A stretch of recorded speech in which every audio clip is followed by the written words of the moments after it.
Welcome to Pergola Nurseries in Ginny. It's rose planting time now. There are a whole range of roses in the web shop. Have a look.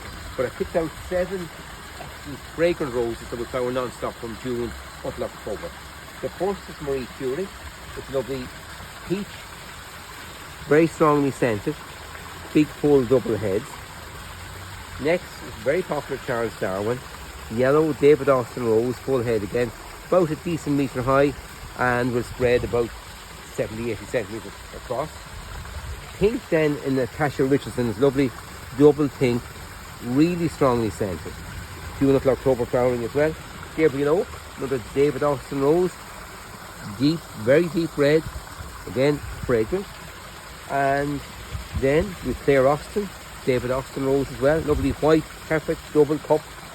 And look at this, it's Minerva, lovely deep purple and Hot Lady in red. All flower non-stop June of October.